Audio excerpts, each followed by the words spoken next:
Hi.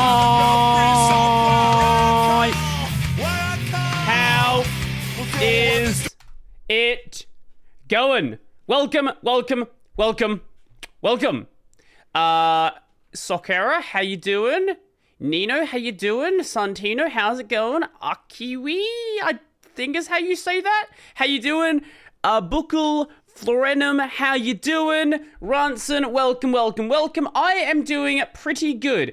It is currently, give me 1 second, weather Adelaide.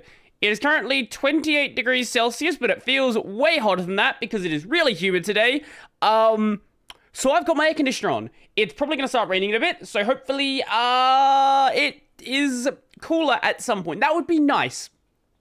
Morning stream jump scare. Yes, so I actually was going to be streaming... I was going to be streaming Cosmic, right? That was the plan. Now, who was here for the Cosmic stream? I know I did the last Cosmic stream at night, like my time, so I don't know how many of you, like, it's good for your time zone or how many of you have, like, actually seen it. Or maybe you've seen the follow-up video I did on what the bug was. So it wasn't the RAM bug. The RAM bug's fixed. So now Cosmic is not going to use 70 gigabytes of RAM. Which I believe was related to the way desktop icons were working. There was some sort of memory leak in the way they were doing it, and it kept allocating more and more memory. And that became a problem because it used 70 gigabytes of memory. The problem that I'm talking about is a problem with the AMD Mesa, like the Mesa drivers, the AMD drivers, and part of the rendering stack of Cosmic. So on Cosmic right now, you can go and test this for yourself. If you're on, I think it's past 6.10, maybe 6 on the 6.11 branch. If you full screen a window on Cosmic with an AMD GPU, your desktop will explode. It will crash. Not it might crash, it will crash. I have not had a situation where it has not crashed from a full screen. So obviously, streaming that right now is not going to go too well because you know what's going to happen. I'm going to forget about that and I'm going to accidentally full screen a window and I have to restart the stream. So, I would like to have tested Alpha 3, I think it's Alpha 3 right now, yes? I believe it's Alpha 3 right now. Or maybe it's Alpha 2. GNOME, Brodie, how you doing? Cosmic Desktop. I think we're in Alpha 2. No, we're in Alpha 3. Alpha 3... Yeah, we're in Alpha 3. So, I'll probably wait until Alpha 4. Yeah. Can I fix the cross-chat bot? I can, but that's also a weird Twitch TOS thing. What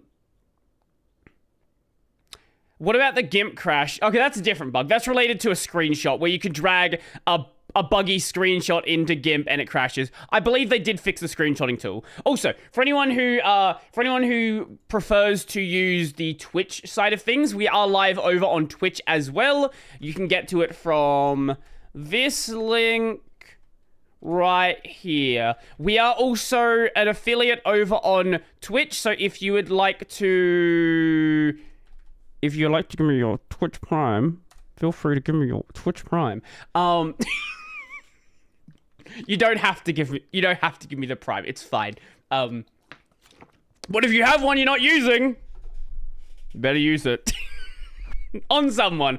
I don't really care who. So, how you guys doing? What are you guys getting up to? I think pretty much what we're going to do today is just like... It's just going to be a hangout stream. It's just going to be like a chill, chatting stream. Like, if you have questions... If you want to ask me things, feel free to ask me questions. We can, I guess, do some sort of Q&A thing. What is a Prime? Amazon Prime. Twitch Prime. I was an Arch user, but I switched to Cat...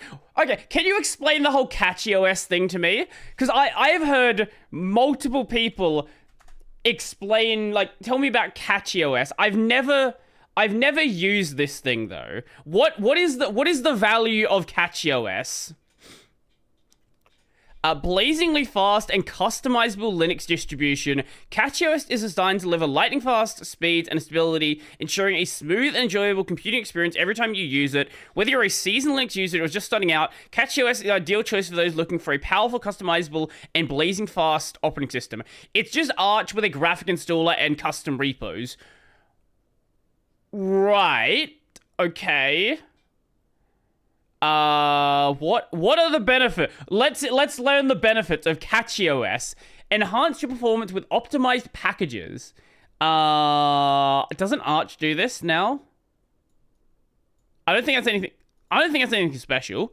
Select your preferred edition. Okay, so you can use KDE, GNOME, XSC, Wi-Fi, LXQ, OpenBox, Cinnamon, Cosmic, UKUI, LXD, Mate, or Mate. Every time I see that desktop, my brain has to think what the pronunciation is. Budgie, Qtile, Hyperland, and Sway. Customizable installer. Yeah, what is UKUI? I've not heard of that one. What is that one? UKUI. Ultimate Kylan user. Oh, it's the Kylan desktop. Ooh, okay. Let's go to the website here. Oh, well, that doesn't help. It's Kylan, so it's in Chinese. Do they not have... Oh, English, here we go. The ultimate, or UI-timate, UI-timate Kylan user interface. It kind of looks like, like KDE, kind of looks like Cinnamon. I guess it's going for that Windows look. A bunch of, I used to use KDE because my father before me used it. Wait, like your actual father used it? Or is this like a joke? Because if your actual father used it, that's cool. Brodie, when are you going to do a stream using Windows 11? Okay, what I do want to do eventually is, I've shown it before. Give me one second, I'll grab it.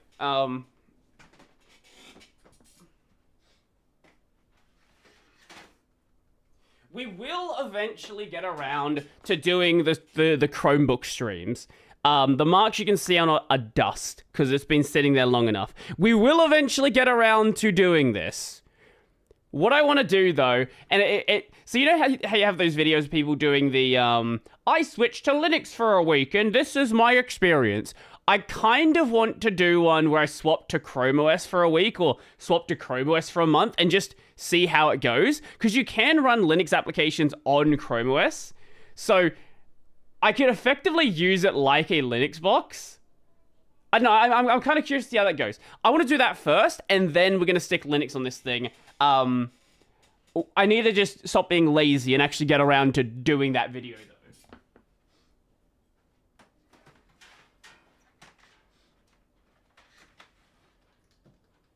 That right there is like the biggest blocker to making that happen. Actually going ahead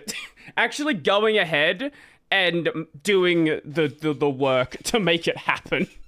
I think UKUI is a fork of old Kylan. Oh, okay. No, I do have the shitbox up there as well. Don't worry about that. I do have that one there as well that, I don't know what I'm going to do with that thing. Well, okay. What I do want to do with that thing is chuck old desktops on it and just see what's going to happen.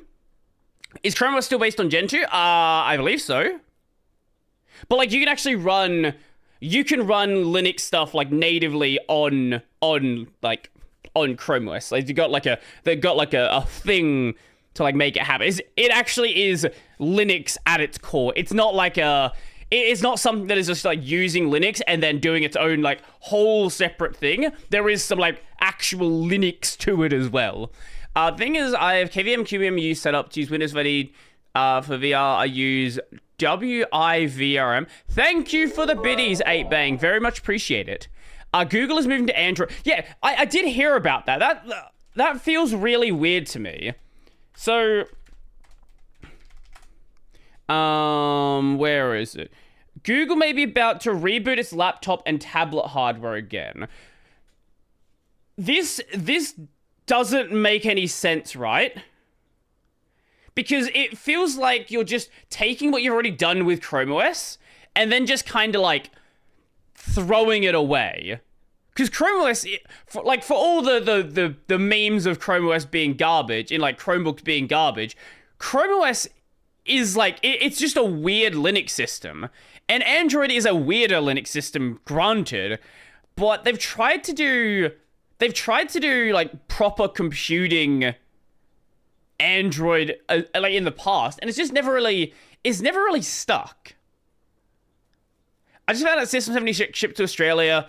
I thought they didn't. I might have to buy a System 76 laptop. I believe the shipping is quite expensive. At least last I had a look at it. Oh, actually, speaking of Google, Google Chrome sale. I haven't looked into this story yet, but I did hear about Google may be forced to sell out their browser, which I don't know what's going to happen there. Do you know if System 76 has an AU power plug? I can ask someone. I would if they specifically mention shipping to Australia, I would assume they do. Of course, the mention of Chrome being sold got... Yeah, so I don't know how... Like, if they sell Chrome to like an outside party, I don't know how that would function. Like, the only way I could see... Because you couldn't make a... You can't make a business, like, functional around Chrome. Because Firefox is like it's managed by the non-profit. There is the Mozilla Corporation as well, but unless they, you wouldn't be selling the product as the browser. You would have to base it on, like corporate contracts. It would be this weird structure. And I'm curious, unless some, like, big company bought it up, like an IBM, right? Like a IBM or... Actually, here's a question. What would be worse? Do you want Google to keep owning Chrome? Or would you prefer that, like, Amazon or IBM or Facebook or someone like that bought it? What would be your preference? Because Chrome by Meta, exactly. Or imagine Microsoft buying it, right? Chrome... Oh my god, Chromium being managed by Microsoft. So then every single web browser is effectively Internet Explorer. Would Microsoft even buy it? They have their own Chrome stuff after all. I don't know. Well, I haven't looked like fully into this. Is this specifically just like Chrome and not related to Chromium? Because if it's just the Chrome browser product, it's probably... I could see them spinning Chrome out into a non-profit. That I could see, like, as a way to get around someone else owning it. And I'm honestly surprised they don't do that anyway. Like, that logically would make sense to me. Like, have it be like the Chromium organization, or the Chrome organization or something like that, and their sole purpose is just operating Chrome, but it's a distinct legal entity from Google or from Alphabet. And I don't know if that would get them, like, around Elon Musk should buy Chrome. No, he's too busy being #1 Diablo 4 player in the world.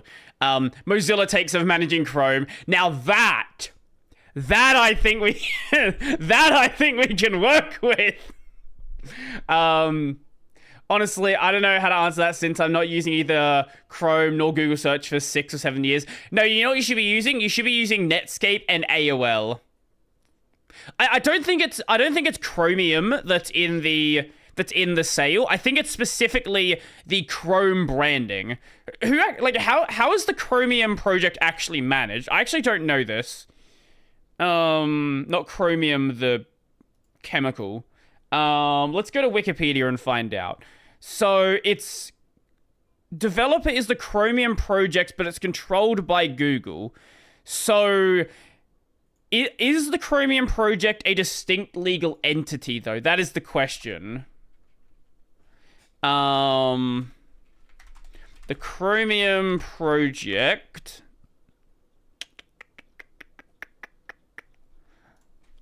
I don't actually know.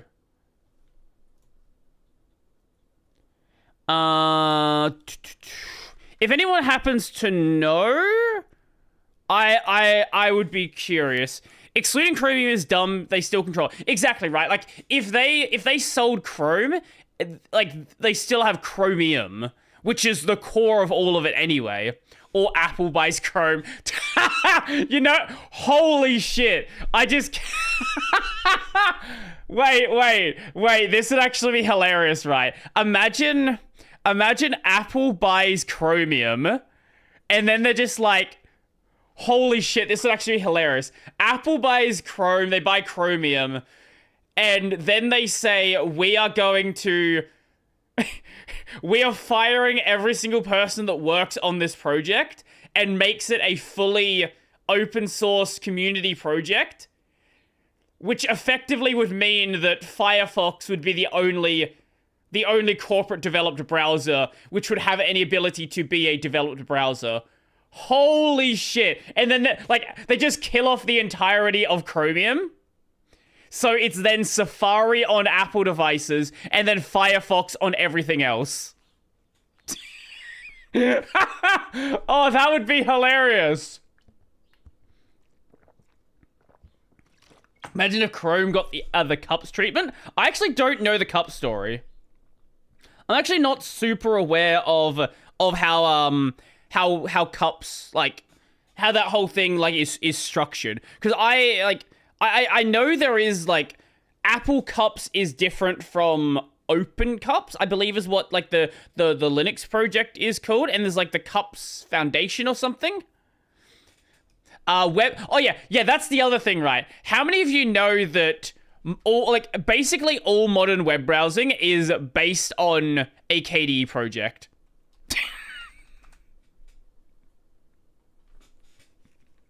What if Opera bought Chrome? That would be funny. That would be very, very, very amusing. Breaking news, Chrome forked into Chroma 1. Chroma 1?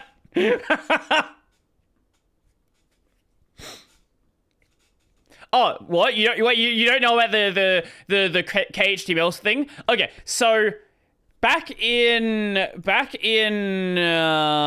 what year was the project from? So there was a project called KHTML. This was the engine for Conqueror. No one gives a shit about Conqueror, but KHTML is very important. KHTML was forked into WebKit for Safari and Blink for Chrome, Chromium, Edge, Opera, Vivaldi, and Brave. So a KDE project is effectively the basis for all modern web browsing, with the exception of Firefox. What if Elon Musk bought Chrome and named it Doge Chrome? I genuinely love the fact that there is a government organization that's going to be called Doge. And you know what's even funnier? I love the fact that the Dogecoin went up in value when it happened. That...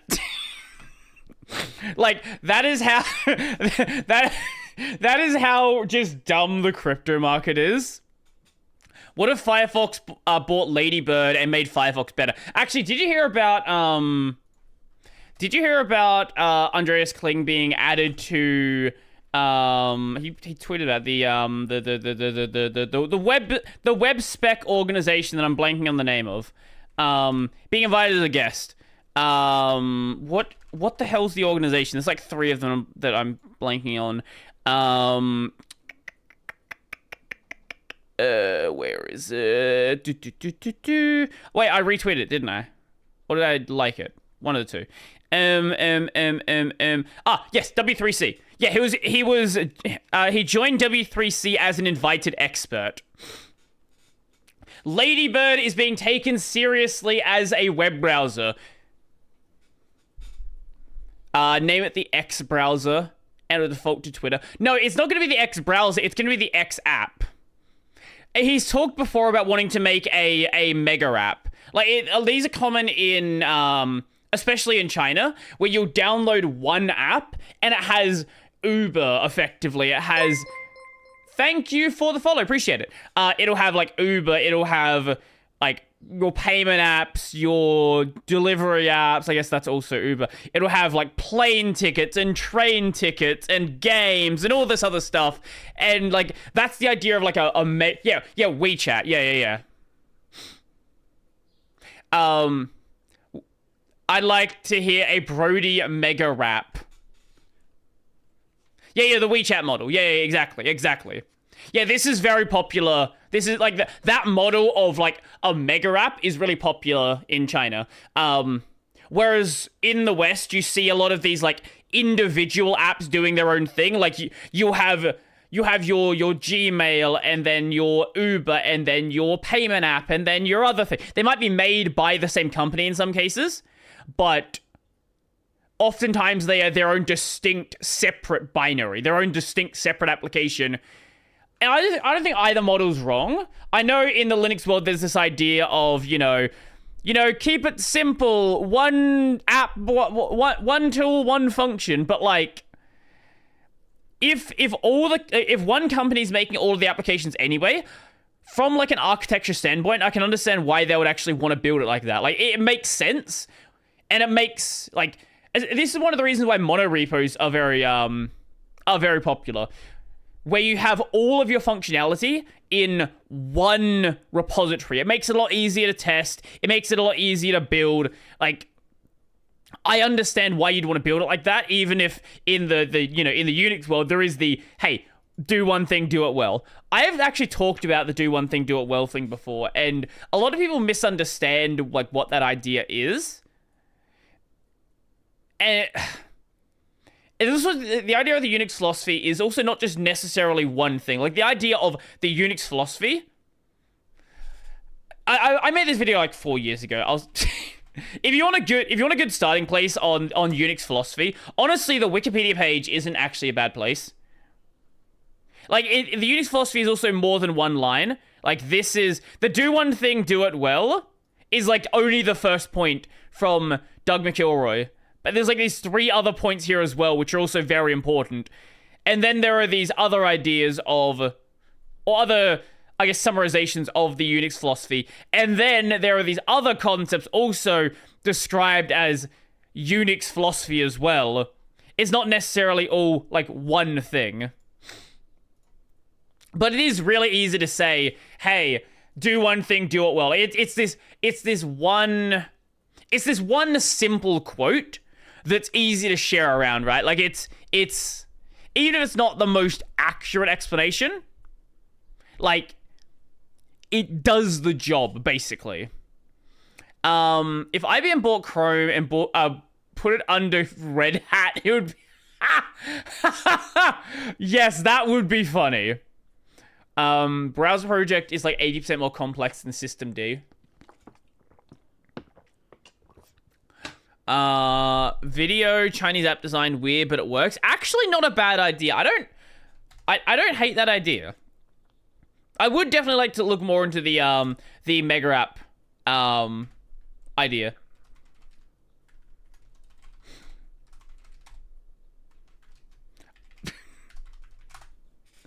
And other timelines, imagine GNOME Foundation purchased Chrome.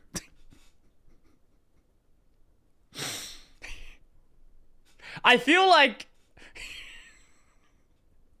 you know what would happen there? I feel like that would be a reverse of the AOL purchasing Netscape, where when AOL purchased Netscape, what ended up happening is the AOL part of the business ended up doing it considerably better than the browser part, and then the browser was sold off. It was like split out into its own organization and then sold off. I feel like that would go the other way around, where the browser part of the organization would do really well, and then the foundation part, that would be doing badly, and that gets split off and sold to somebody else. What happens if Google just open sources Chrome? That would be called Chromium. They don't own it anymore, right? I don't know, right? I actually don't know, because as I said, Chromium is not part of the discussion. So clearly that's not being an issue, even though it is managed by Google. So I don't know. I'm actually not too sure there. It could be an issue. KDE gets Chrome and it goes full circle. Rename it Chrome. K-Rome. Yes, exactly. They can't open source the full Chrome, as you'll then see the info they steal from us. Well, also, I don't know if they are able to fully open source Chrome, because I don't know. Here's the thing with a lot of proprietary applications. Like, we can say, like, they all should go open source, but there are a lot of applications out there where people are relying on libraries that they don't own. They are relying on, like, these blobs. They're relying on all of these little things that are from other companies that also don't want those things open sourced. And this goes back to, like, the thing with, Winamp's a good example. But also, in the AMD drivers, the owners of the HDMI spec don't want there to be a open source implementation of, what standard of HDMI was it? It's not, is it 2.1? No, that doesn't sound right. AMD, HDMI, Linux. It might be 2.1 actually. You know, it is 2.1. Yeah, they don't actually want there to be an open source implementation of 2.1. Is it 2.1B? Whatever specific spec it was. So, like, AMD is, like, they can't do anything there. Like, their hands are tied. If they say they do not want that, they do not, like, just don't get to do it. And that's just sadly the way it is, right? Like, a lot of things that we rely on just aren't, they're just not as simple as they look on the outset. And that's why people should use DisplayPort. That is exactly why they should. Honestly, the only reason why HDMI is so popular is early DisplayPort didn't have the equivalent of HDCP. And that's the only reason why it wasn't on consoles. Otherwise, like, it's you don't have to pay the licensing fee, right? So it's this slight little cost reduction thing that you can, like, save on every single device. And it's the same thing with everything else, right? The TVs have it because consoles have it, but they would all be very, very happy to get rid of HDMI if the whole HDCP situation was resolved at the start, but now I believe there is a equivalent on DisplayPort, but now it has this, now it's like, it's this grandfathered in cable, right? Changing out cables like this requires a big shift. You need to slowly adapt. Like, you need to have these intermediary TVs where they have HDMI and DisplayPort, and then eventually you migrate, or you phase out the HDMI and then just go DisplayPort. But then you still have some older devices that still have HDMI, and like a good example of this is the migration of USB standards. This has a micro USB port on it. You can still buy this tablet today, and it still has a micro USB port on it. They have not refreshed it yet. Even though you could very easily fit a USB-C port on that device. DisplayPort, it's a better DisplayPort than HDMI. I've never heard of DisplayPort until that news happened. Wait, you didn't hear of DisplayPort? Okay, but Firewire. Okay, Apple's a special case. Was Firewire ever really a thing outside of Apple devices? Because I'm pretty sure it's an Intel standard. Or I think of something else. No, what am I thinking of that was an Intel standard? No, Thunderbolt. Thunderbolt was an Intel standard. Yeah. Remember DVI? Which one?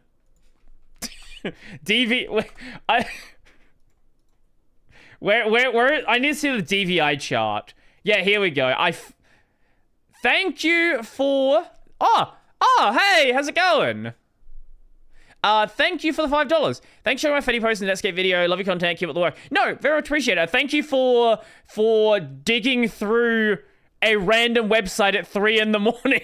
I very much appreciate that, because I for sure as hell was not going to be the one to do it.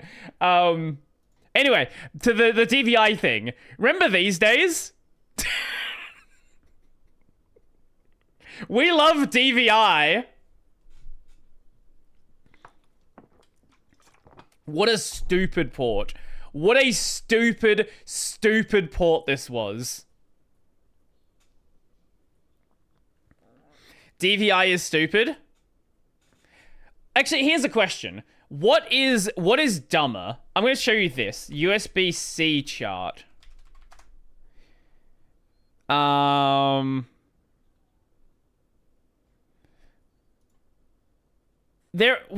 is it? There is a chart of USB what USB-C like using the same port but supporting different standards. Where is it? Yeah, okay. What do you think is dumber? This or this? So here we have all of these different ports, all called DVI, and here is USB-C, where they're all exactly the same with different standards.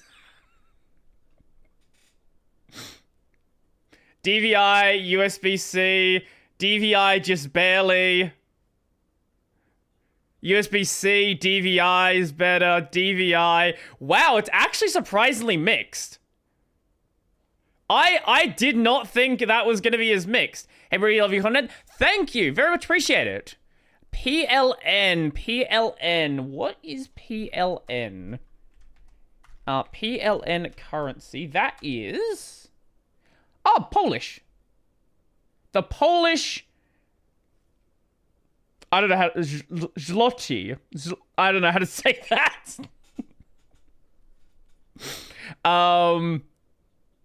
Slotty. You know that is that close enough? You also have the USB colors on PCs.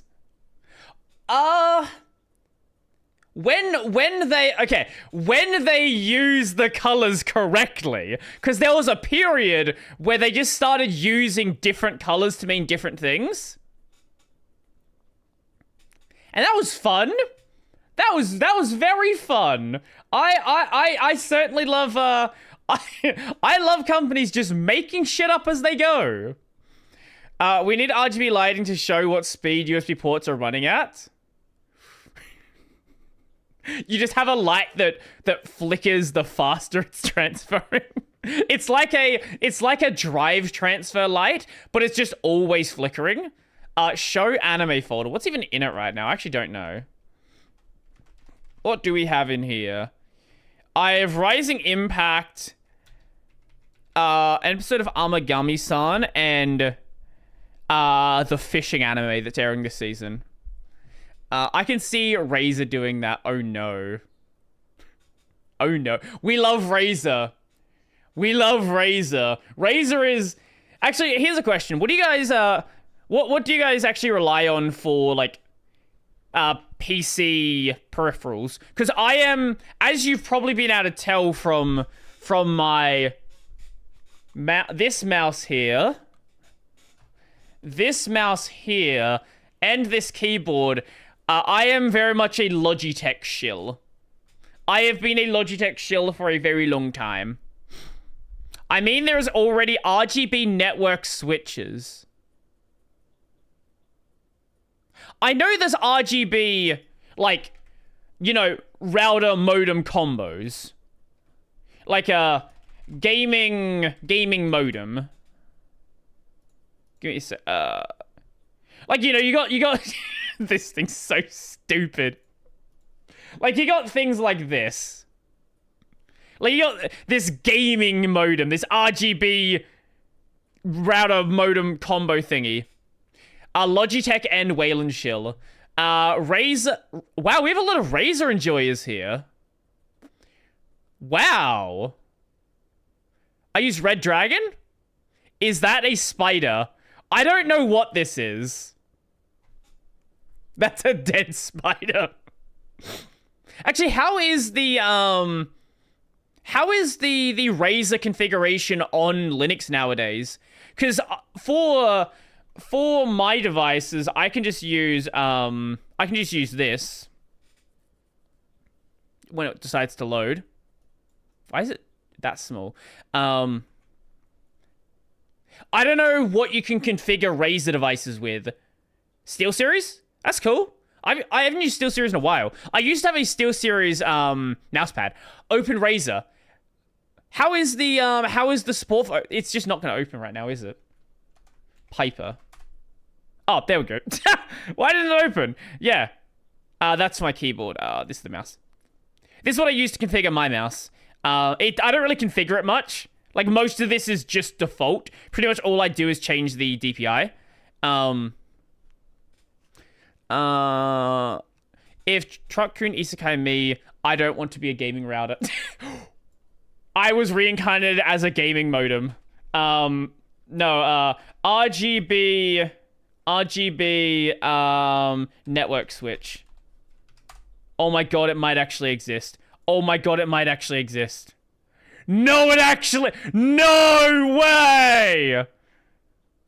No way this is real!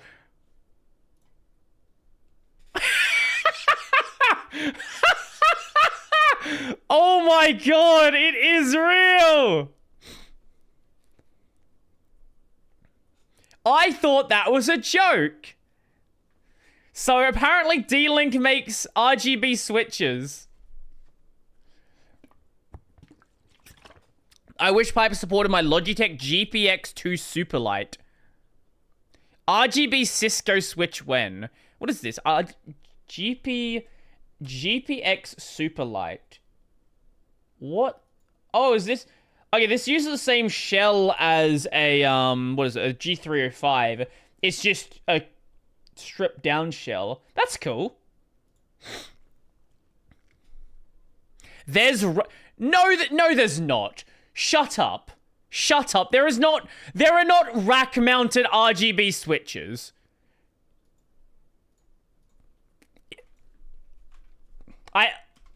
rack mounted RGB network switch.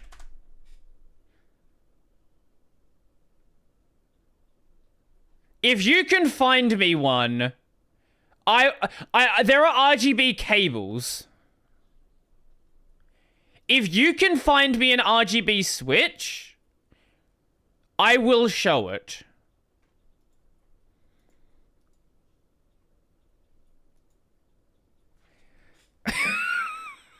Please, if you know where I can find a picture of this thing, I want to see it. RGB CRT monitor when? Honestly, if CRTs were still in modern production, you would be seeing it. Unify Pro Wait, what?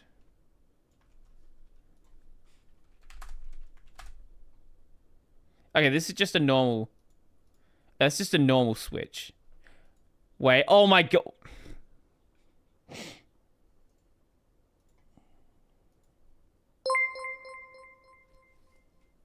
Thank you for the follow.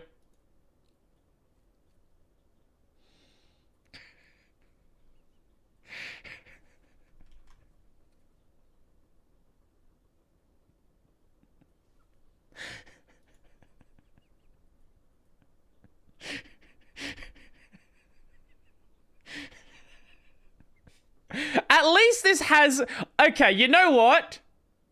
You know what? I'm gonna say it. This has a function. Okay? Hear me out. Hear me out. Okay? So, rather than using different colored cables, or rather than using labels, you can have a color chart next to the switch, and you can have the lights indicate which department it goes to. Or yeah, show like yeah.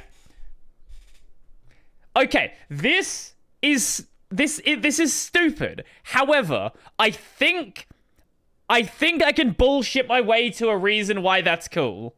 How much is it? That is the real question. 1,400 Australian dollars. So about... What's that in real money?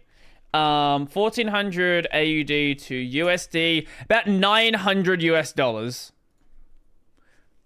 RGB lighting multimeter. RGB multimeter. Why? I'm not finding that one. This is almost as bad as DVI. AUD is real money, Brodie. Have you seen our money? I don't think you have if you're saying that. Where is a good picture? Look, who needs RGB switches when you have RGB dollars?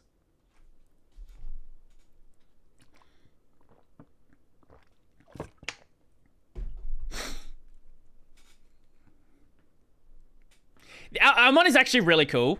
But so there's actually a really cool thing with Australian currency. So our money has a lot of like accessibility functionality built into it, okay? This sounds stupid, right? Especially the new currency. So, firstly, each note is a different size. So, the smallest note is the smallest size. The largest note is the largest size. They are different colored, exactly as well. Also, it's kind of hard to see because Reddit is... What is this website? I hate this website so much.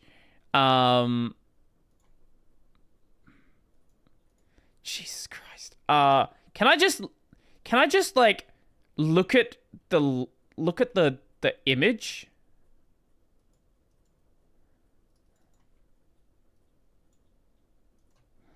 Open link in new tab. Why does this website suck so much? Why does this website suck so much?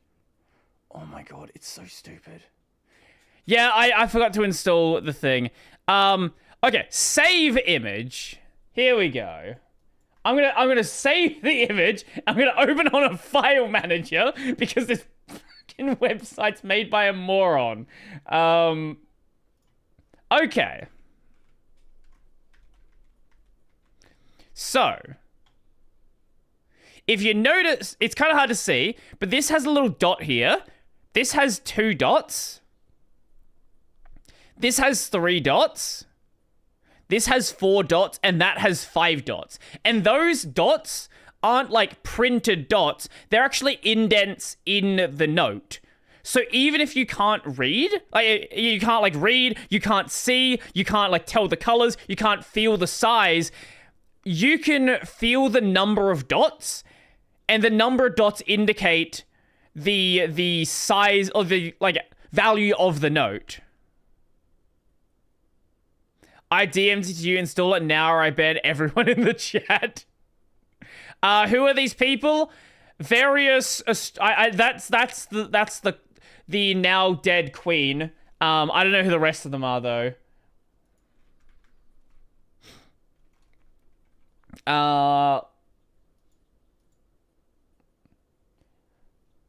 Let me, so Ronson doesn't ban me from the chat. I'll ban all of you from the chat. I'll install the stupid extension. Here we go. What if you can't taste it? I don't think you can taste it. Also, I believe they have... I think they have Braille on there as well, indicating the number. How have you done that to your name?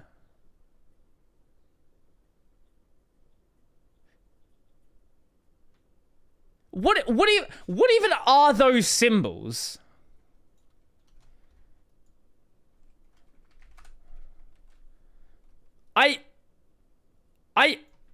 What is that? Okay, that's a Unicode symbol. We're gonna do some digging.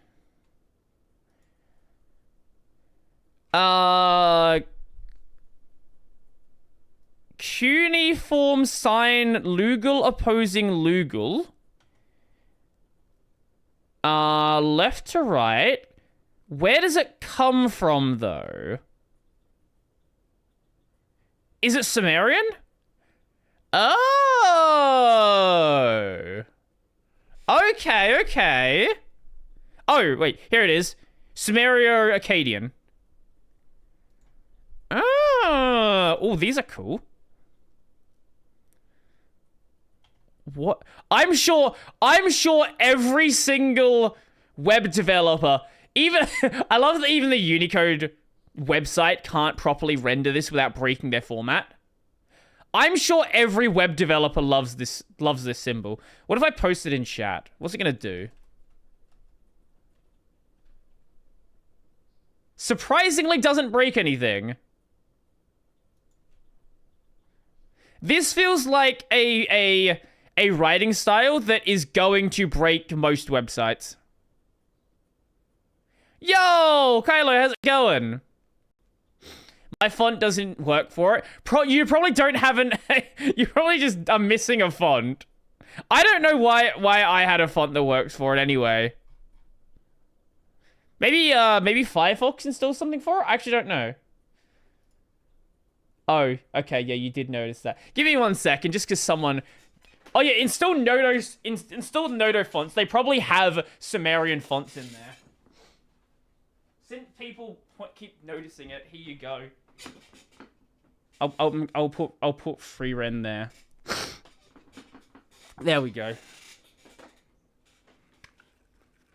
Finally. There you go. Are you happy now? Play the guitar. It's not in tune, and I'm terrible at playing it. Is that a bootleg Fumo? It is official free ren merch. You can't buy it now because it's the pre-orders are over. But it is official. There's a Fern one back there as well.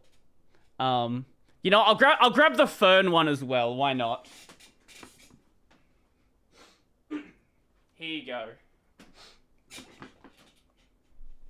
Where's a spot that's in frame? You're not. There we go. Perfect.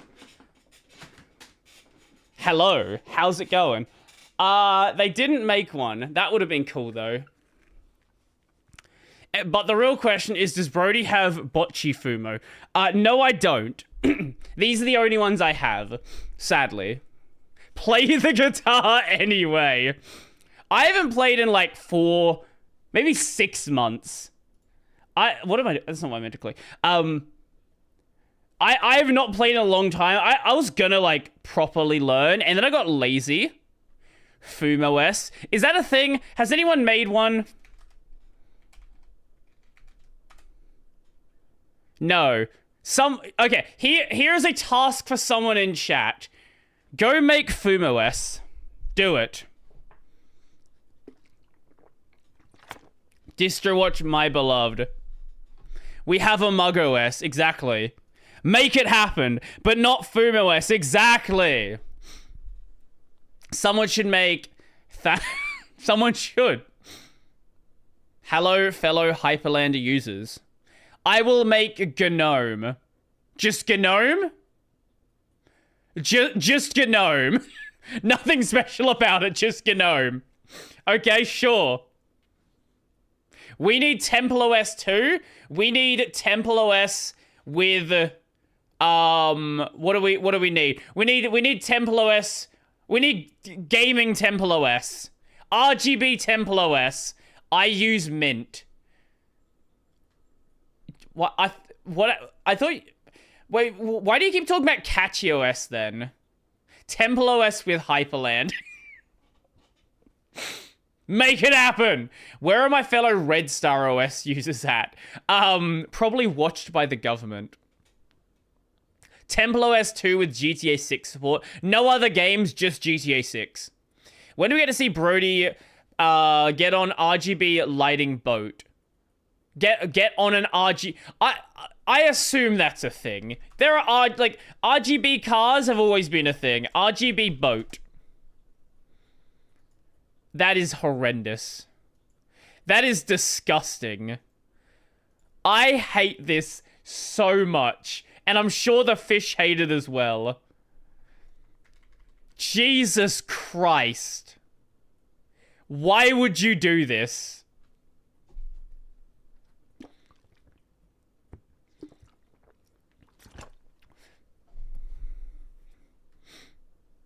Looks like police boat. I don't see any police branding. I don't think it is. What am I looking at? It's hard to tell with all of the blue. To find it in the dark. Have you considered turning a light on? Maybe not a red one. RGB Fumo. Now we're talking. Now we're really doing something. Are the lights for fishing? Are the lights for fishing? Now let's think this one through for a moment. If you're fishing, are you going to get blindingly red lights to find the fish? Or would you go for angler fish boat? Stun grenade fishing. Oh my god. Jesus. Looking at DistroWatch now, new Oracle Linux release. Oh, everyone's favorite rel clone. We love Oracle Linux. Wait, where's a good picture of it? What is this? Wait, whose video is it? What is this picture?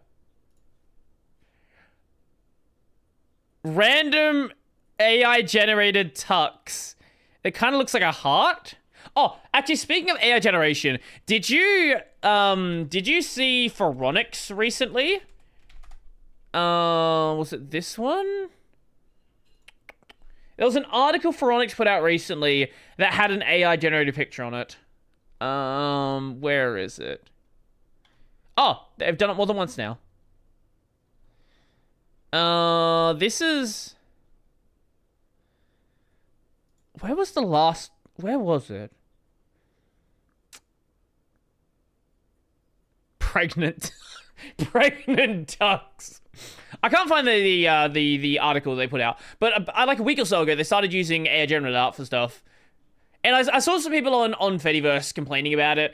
Like, I don't know, I like half the time Phoronix pictures just are random things anyway that have nothing to do with the article, or it's like it's something about Rel and it's just like a picture of Red Hat's logo. What's DT's opinion on AI? I have no idea. Actually, what is all of your guys' general opinion on it? Because I am of the mindset that this is going to massively disrupt. This is not going to be like it's not going to be Industrial Revolution 2.0. It's going to be a situation where it like massively disrupts workloads, and there's going to be a lot of people that are not able to. That are literally not able to find a new job. Real question is, who impregnated Tux? I did. AI is rote learning. I also, like, the other thing I think people miss is they'll talk about things like being bad right now. What people need to remember is the way it looks now is the worst it is ever going to be. So if there are already people that are trying to use it to replace, like, marketing jobs, it's only gonna get worse. Actually, speaking of that, Coke recently put out a AI-generated ad. I think it was, yeah, like a day ago. 4 days ago?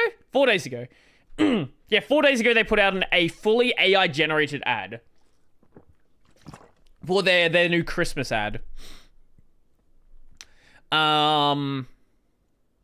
The Coca-Cola ad looks so awful. It looked pretty bad.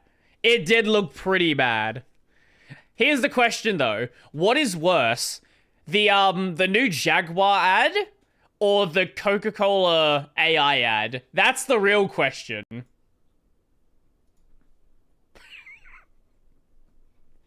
Because they're both pretty bad. One of them is just like generic slop. Wait, have you not seen the Jaguar ad? Wait, are there people that have not seen the Jaguar ad? No, Jaguar the car company.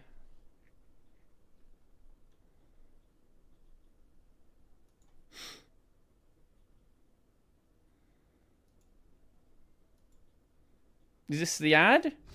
Yeah, this is the ad. Now, if I didn't tell you this was a car company, what would you... Tell me what you think this would be an ad for.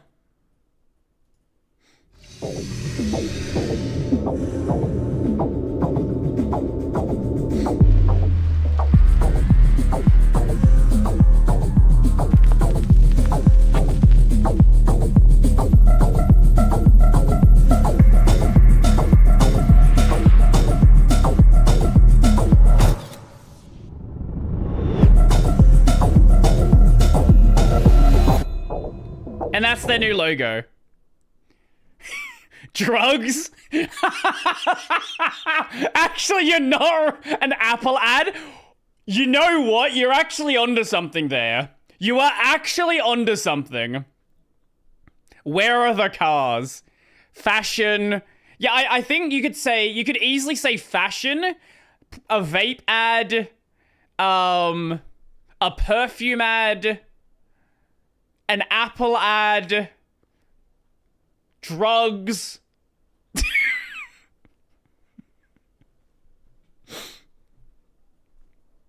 So let me show you Jaguar's old logo.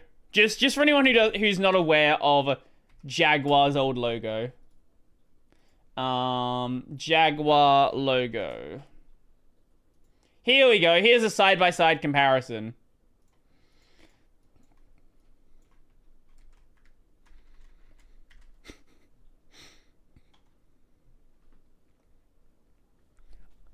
I want to know how much they got paid. How much they got paid to make this logo.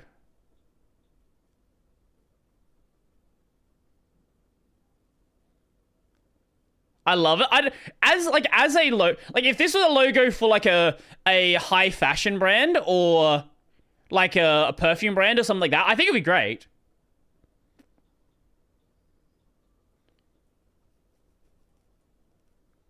Looks like a clothing brand. It does, yeah. Like if you told me this was a logo for like a handbag brand, I would buy that. Yeah, that would make sense. Actually, on that note, this happened a while back, but this was also a pretty rough rebrand. This is Kia's current logo. Actually, wait, here's a side. Give me a second. Here's a side by side.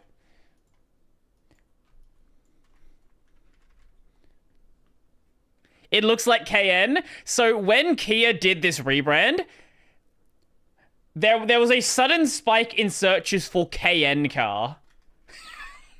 Because people had no idea who this brand was.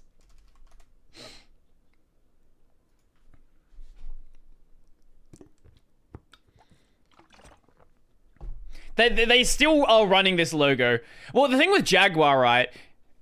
Jaguar, they used to be a relatively big car brand. But ever since, like, 2017 or so, they have been, like, dying down. People just kind of forgot that Jaguar even existed for a long time. So even if this is not going to be, like, a massive sales boost for them, like, they needed to do something. Because people just didn't care at all about Jaguar anymore. What am I doing here?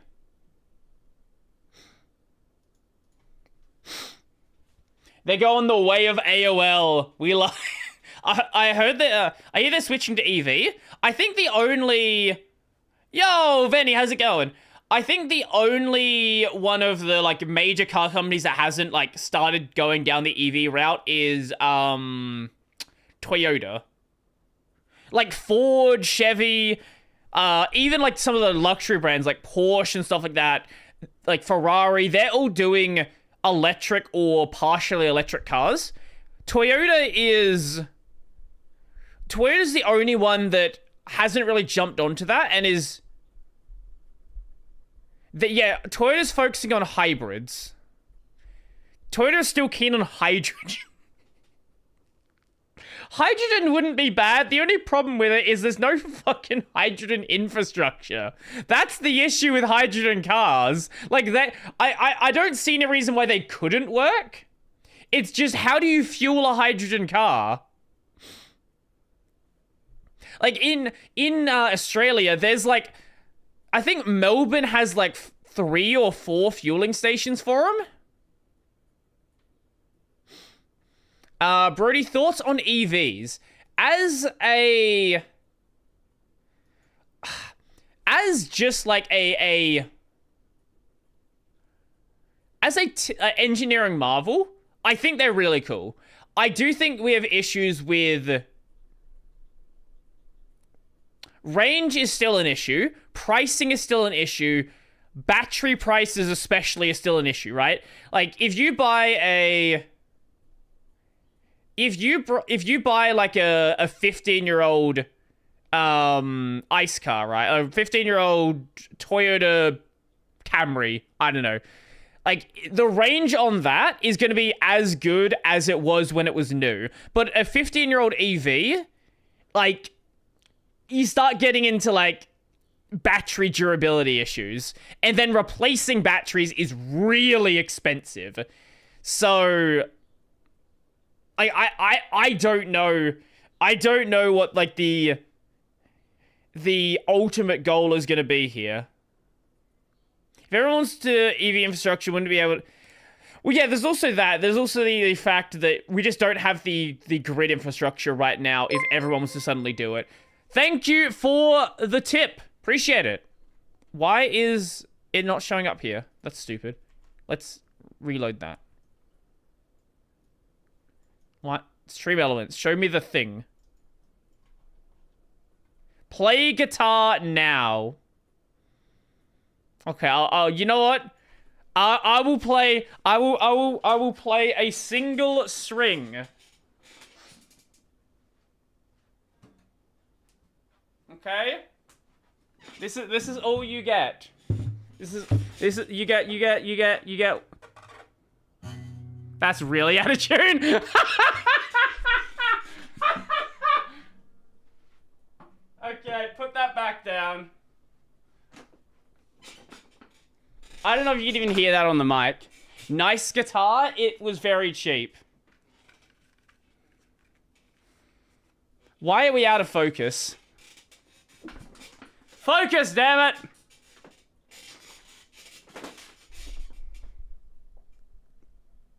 Hello? Camera? Walmart guitar? Effectively is. There, oh. There we go. How long did it take you to compile your guitar? I carved it out of an old tree. What song was that? That was very out of tune chord that I probably played wrong anyway. I See, here's the thing, right? Every time I want to pick up a new hobby, I'm like, I could just go play some video games. I took a renewable energy course in college. We had a guest lecturer who was vehemently against EVs and in favor of biofuels. I'd call him a shill. There actually was a lot more interest in, I don't know if it ever happened for you guys, but in Australia, there was a lot of interest in, like, cane-based fuels. And we still have, like, what do you call it? Like a fuel mix. But there was a lot more interest back in, like, the early 2000s. Because we have, like, a lot of cane production here. Plays one string. Shh. Wayland out of chord. Way out of tune chord by Brodie. Exactly. Have you seen my guitar? Cane. Like the plant. You know, the thing you make sugar from. When will you drop it on Spotify? Actually, I've never looked at, like, the system of how you get a song onto Spotify. Yes, sugar cane. What distro is guitar running? Well, there is a little, like, a little tuner built into it. I assume it's just some, like, simple embedded device. Probably doesn't even need an operating system. You need a publisher to get on Spotify, if I remember correctly. Really? Okay. There are sites that upload your music to multiple music services. I see. I guess it works the same way that podcasts work then. Because the way I do it for like the Fine Podcast is I used Anchor, which has now been migrated into, I think it's now called like Spotify or Spotify for podcasters. Yeah, where it'll automatically go and put it onto Apple, onto Spotify, onto everything else that you want the podcast to be on. How well do you think the AI age verification for logging into social media will work? Right, I did hear... I've not looked enough into this. So... Australia... Yeah, so Australia is trying some interesting ideas over here. Australia launches landmark bill to ban social media for children under 16. Which is what this effectively means is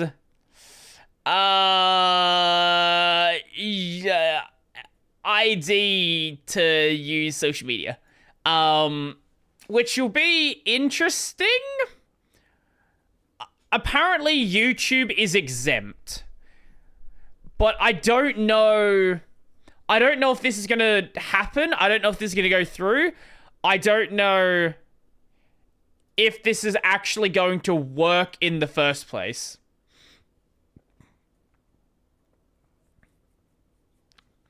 It's gonna be interesting, that's for sure. Australia's always on the forefront of stupid legalization regarding the internet and media. We certainly try some things over here. You sent me a picture of your guitar.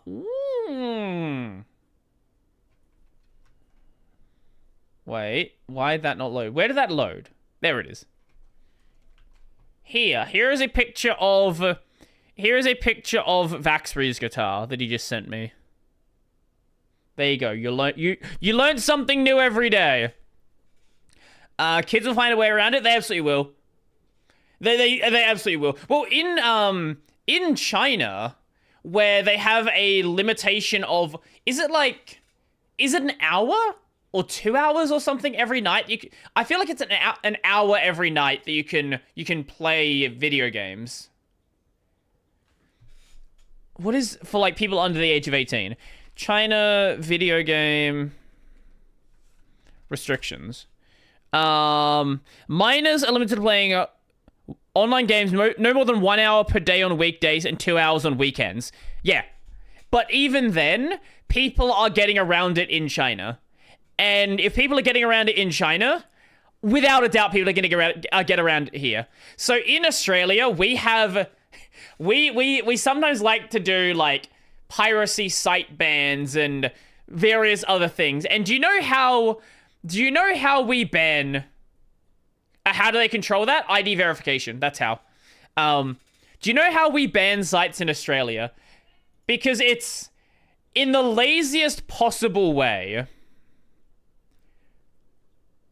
ISP DNS bans.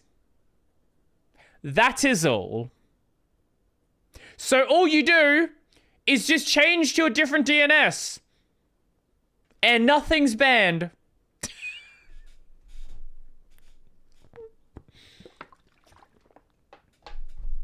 It is actually the laziest possible approach you can take to banning a site. Like, you're not requiring a site to block based on IP, which requires at least a VPN. Just changing your DNS, and you shouldn't be using your ISP DNS anyway, because they're usually not very good, and you can use anything else that's better. Digital ID won't be mandatory, but you'll need to, but you will need to use social... Even non-technical people are using non-ISP DNS these days. Yeah. Yeah, most people have... if you're a gamer, most people have probably heard of, 1.1.1.1 and things like that.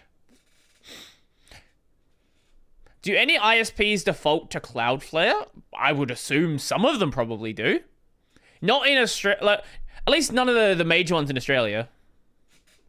1.1.1.1 and done, exactly.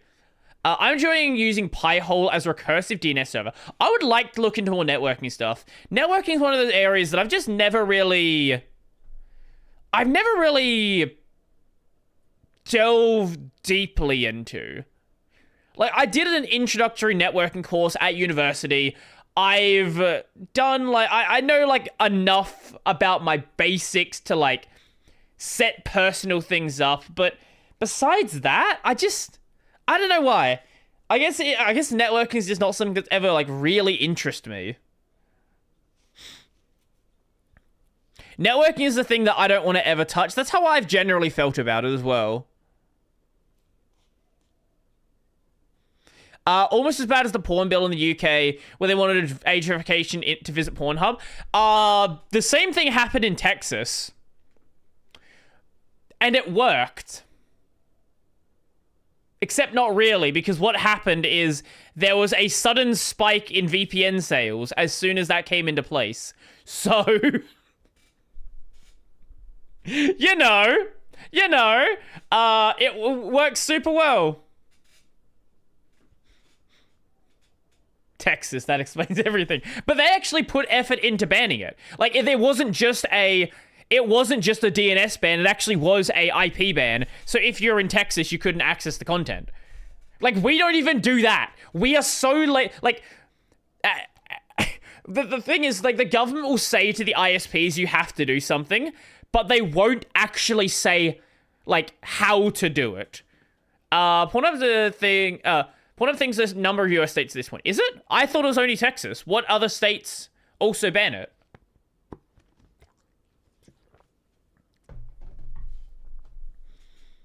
Let me guess.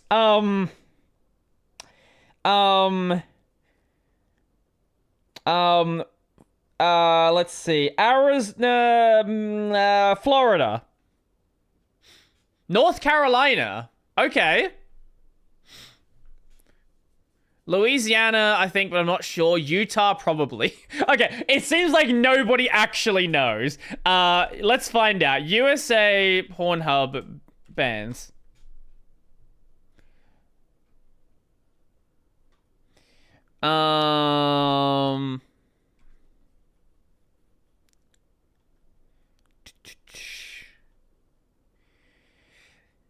Okay, so these states require age verification.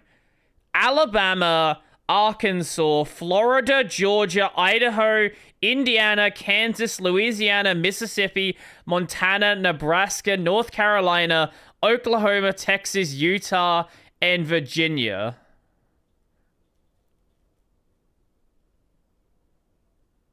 But each state has its own requirements for the kind of age verification. So some of them might be, you have to select your 18. Others might be, you have to provide a photo ID. It's not specifying exactly, exactly what each state is actually doing. Yeah, the "Are you over 18" button. Yes, exactly. Which no one's ever lied on. No one has ever lied about that. Is there a Guitar Pro for Linux? What do you mean Guitar? What is it? What do you mean Guitar Pro? Oh, this is a software. Okay, I am not a music guy. I don't know. If you want a good answer for this, I'm not the person to ask about music stuff at all. I doubt many people here would know Quids Up. The name's ringing a bell. Why Quids Up? Your eyes will lift the band if you verify your custom. Quids Up.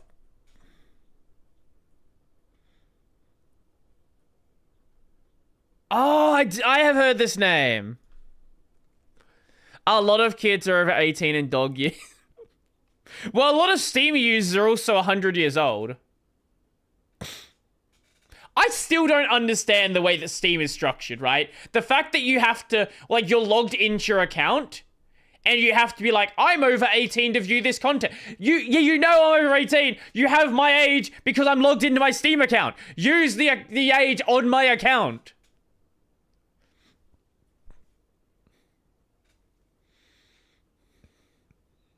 It's so stupid. It is beyond dumb. The fact that it just doesn't use your logged in age. Like,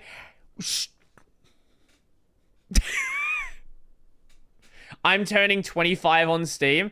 I assume Steam legacy code pile. I don't know if it's legacy code or there's some region issues about it. Install augmented Steam. Augmented Steam. Is that like a plugin?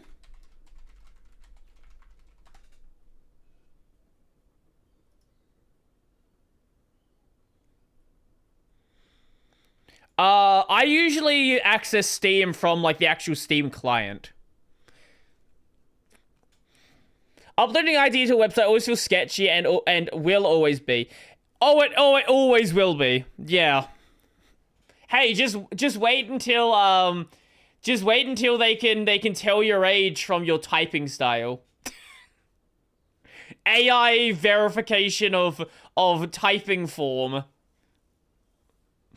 There's some real fun and like sketchy stuff being worked on with like grouping people together based on like things that you wouldn't expect to be like groupings. Like, obviously, the speaking style is like a way you can do this. Skibbity Riz Kids. Will chip you soon when born. You mean you haven't already been microchipped?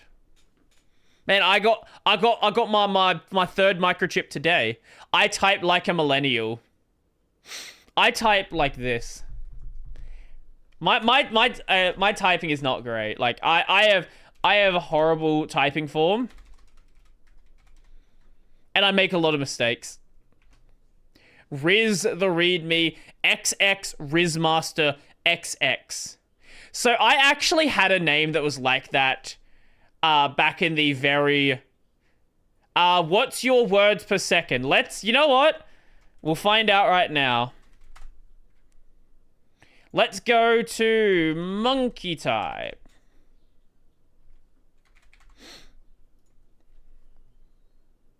And now you get to see how bad my typing is.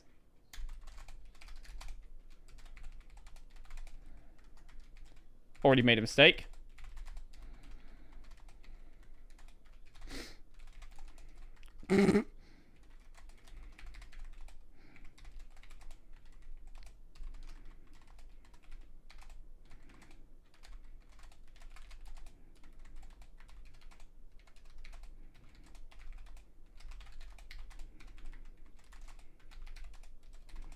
There you go. It's not great.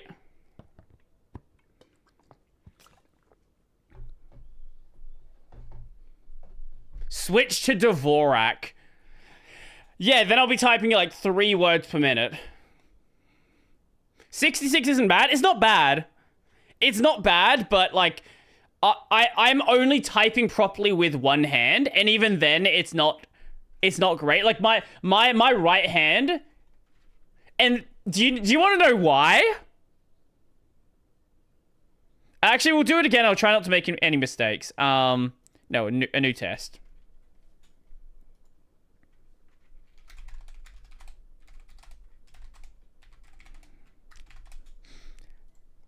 I'm gonna do it without making mistakes. It's gonna happen. Now that I say that, I'm gonna make mistakes every time.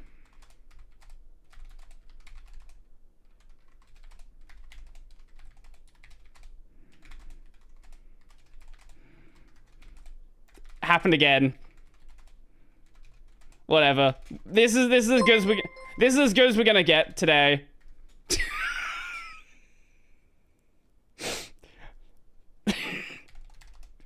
This is how it goes every time I'm typing anything.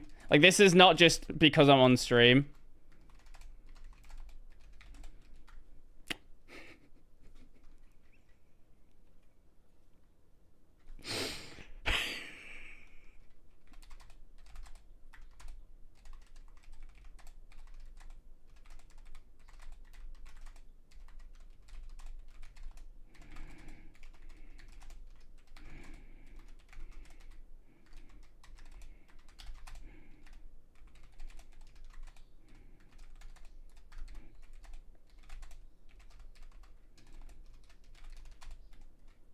This is just bad.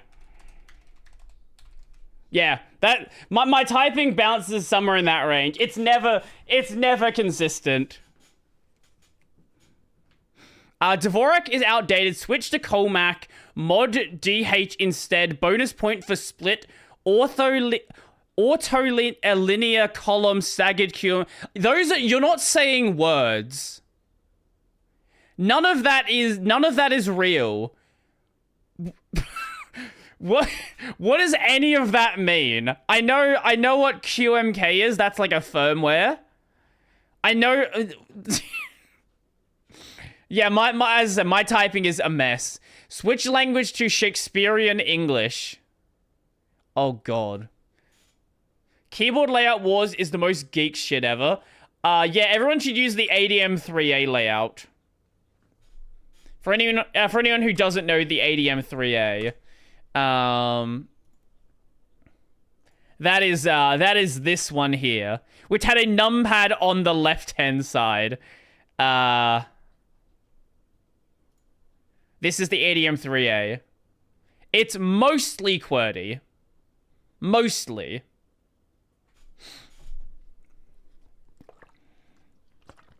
However, for anyone who doesn't know, this is the keyboard that Vi was made on. And this is why you have your arrow keys on HDKL. Thank you for the follow. Appreciate it. Try keyboard.com to practice. Keyboard.com. Oh god, okay. Learn to type faster. This web application will help you to learn touch typing, which means typing through muscle memory without using your eyesight to find the keys. It can improve your typing speed and accuracy dramatically. The opposite is hunt and pecking typing. This is how I type. I method of typing which you look at the keyboard instead of the screen. I'm like a mix, right? Like, I mostly touch type, but also, because I have terrible form, I also forget where my keys are, or where my fingers are. I'll definitely have to mess around with this. Thank you for that.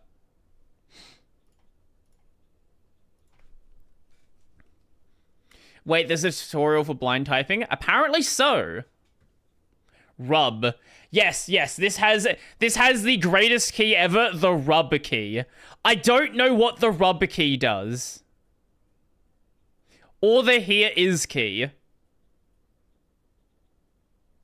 I don't know if this is like two separate commands, like here and then is. Show your ZSHRC. I guess I can do that.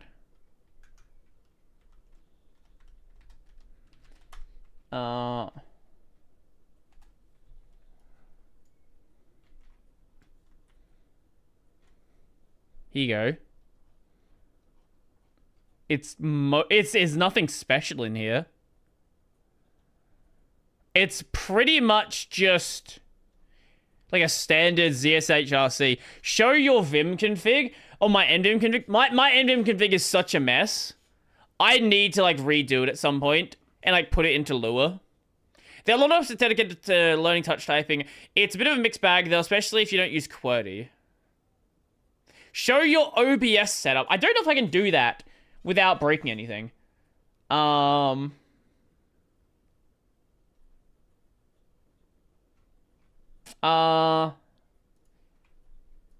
can see this.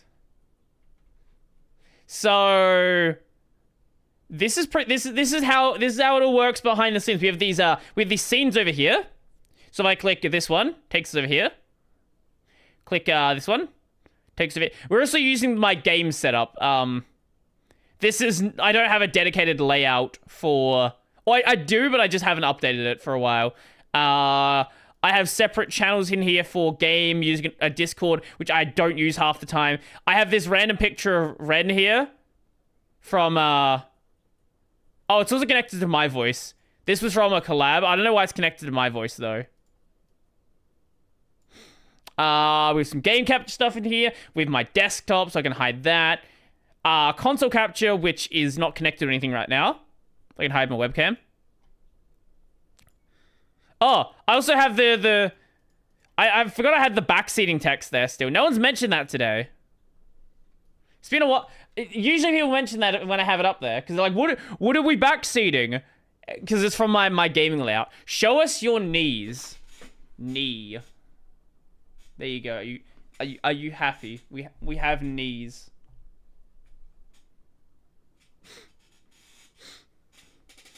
What is your IP address? I can tell you my local IP address.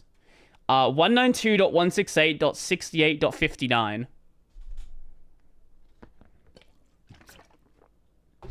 Show us your tonsils. They're kind of connected, so we kind of need those.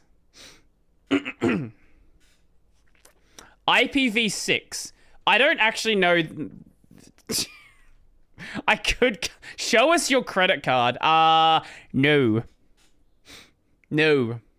First pet, mother, maiden name. Actually, that was such a stupid time. Back when websites legitimately like would use like actual data about a person as a way to get as a way to like get access to an account.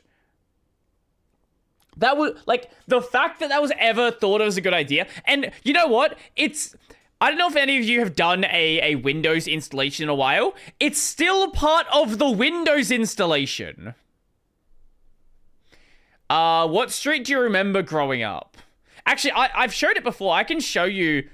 I can show you the house that I grew up in Queensland. Let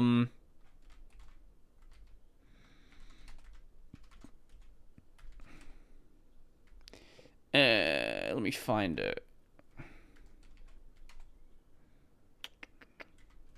Is it road or street? Yeah, no, Woods Road. Will I find it? No, it's not that. What is the number? I always forget what number it was.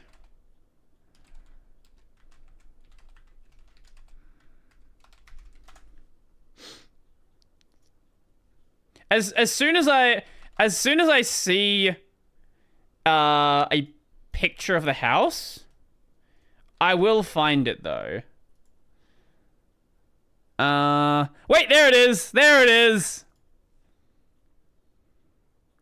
Here is the house I grew up in when I was a very young child.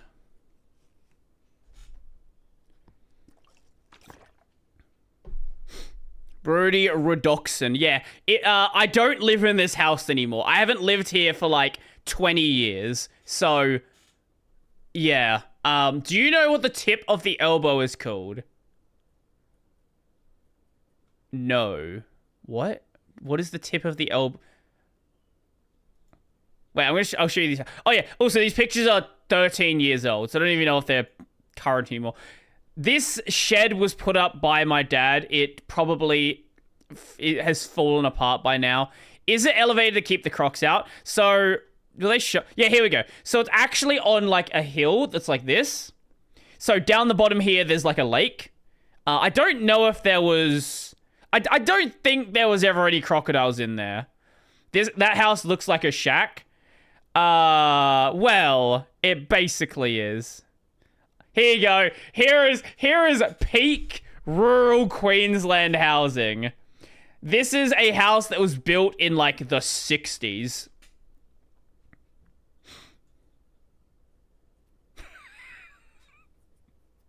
It looked a lot bigger when I was a kid. I've shown this before. This is not new. Anyway, how you doing? How you doing, Neil? I didn't just realized you up there. Also, it didn't have central cooling, so we had an air conditioner in the wall. I think this wasn't originally in the house. We put this in here. There was no dedicated shower, so the shower was in the bath, which is very common in older Australian houses. I believe there was like a little window off to the side here that you could climb into one of the bedrooms. There's like you can get up on like this here and climb in there. Yeah, here you go. So that's a bedroom through here.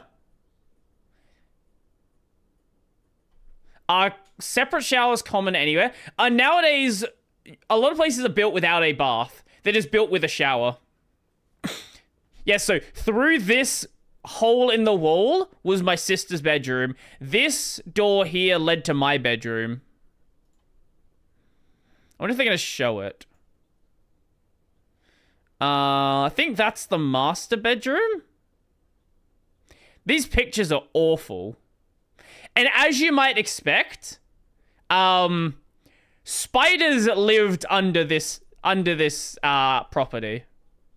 Lots and lots of spiders under here.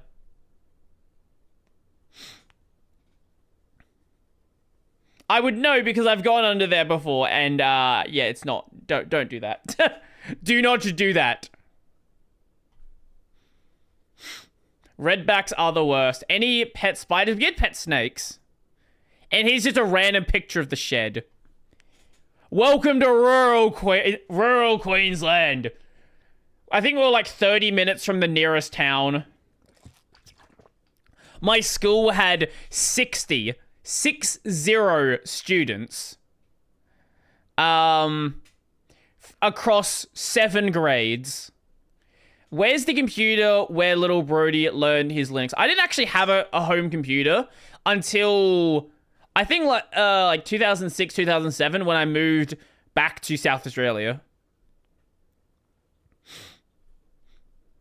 But I think this property, I reckon it was a 2-acre property.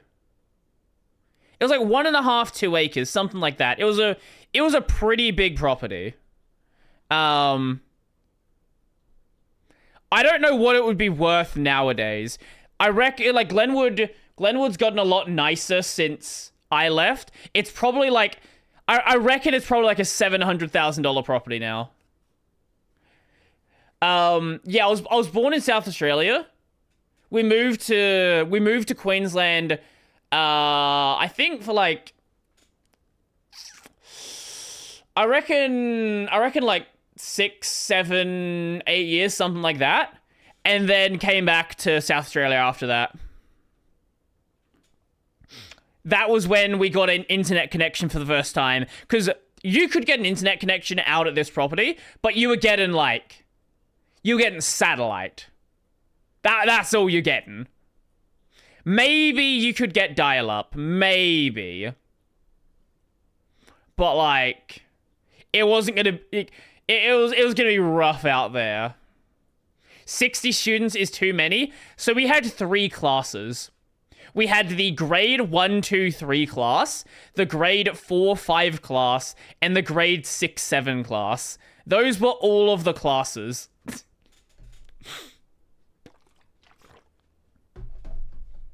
So you kind of had to like learn how to deal with people who were like both older and younger than you, because that's just how it was. The school's a lot bigger now. Again, like Glenwood's gotten a lot bigger since then because people had sort of started expanding outside the towns. So as people expand outside the towns, then the outer areas get more expensive and the outer areas out of that get more expensive. And, you know, now we have a situation where it's insanely expensive now. With satellite or dial-up, neither's gonna be good. Probably satellite? Probably? I don't know.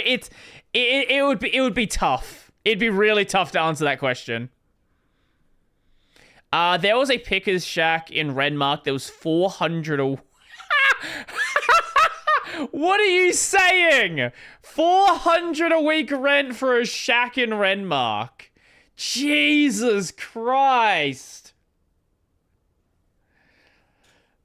Oh, okay. Yeah, that's rough. Honestly, like, rural's gotten, like, there's still cheap... There's still cheap areas out rural, but like you gotta move out of like the hub areas there to have anything worth it. I think 400 a week is cheaper than the average. No, this is not a house. This is a shack. Like it's basically a shed with no toilet, and in the middle of nowhere. Alice Springs? No, Alice... You know what? Okay, well...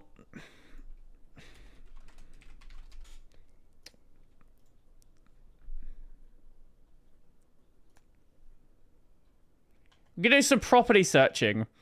This is $500,000 in Alice Springs. That's an apartment for $230,000. Only $480,000. 385, 500, 400, 530, 989, 400, 500, 300, 600, 500, 580, 800.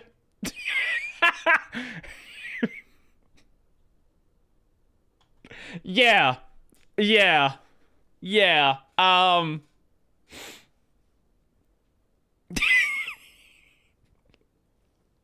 Those are like Melbourne apartment prices. Yeah, Australia is a fun one. Australia is a real fun one. But at least you can live on Cummings Street. That is true. At least you can live on Cummings Street.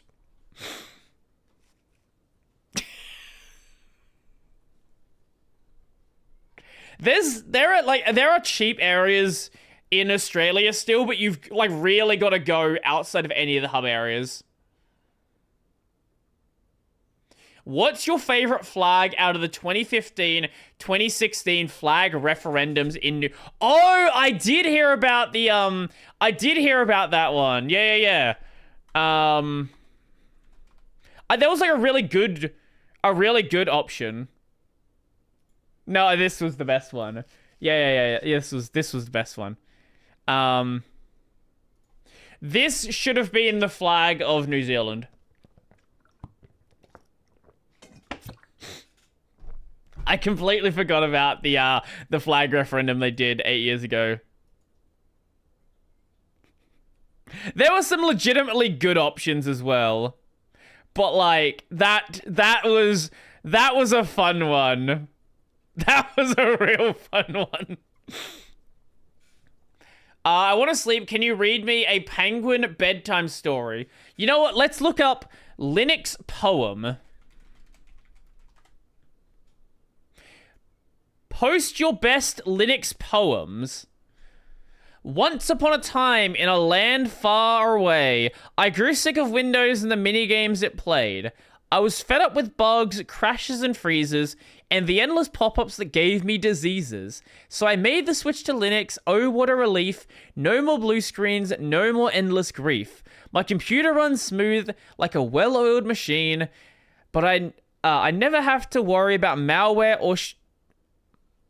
What? Wait, my computer runs smooth like a well-oiled machine, but I never have to worry about malware or showers. I think you failed your own assignment.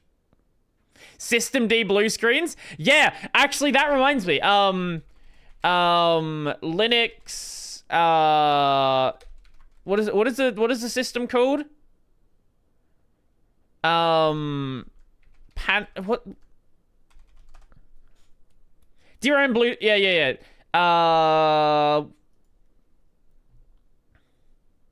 So this has been making quite a bit of progress. DRM Panic support came to NVIDIA GPUs very recently. It is making a lot of progress. Things are getting better in the world of DRM Panic. We're finally going to have kernel panics that work. Imagine that. Imagine your system kernel panics, and you can actually do something with the information. Intel, I would be surprised if it doesn't. Because Intel's drivers are part of Intel's drivers are open source as well. The NVIDIA support was a lot harder.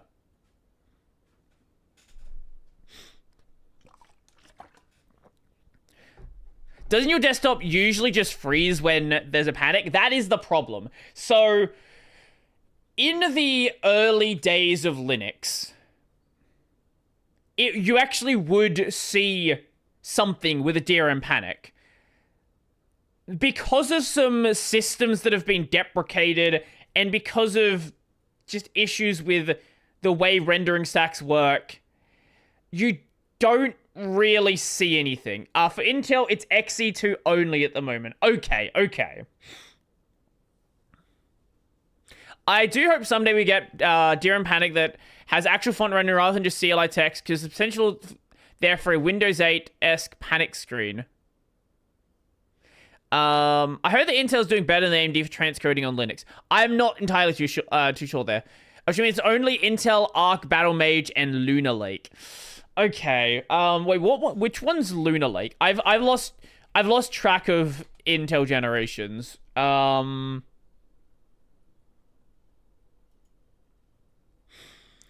is...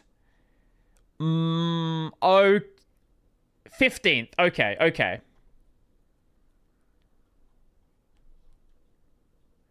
Is 15 one of the ones that is horrible and should be thrown in the bin? Or is that 13, 14? Like the one that have like some hardware defect that caused them to crash a lot.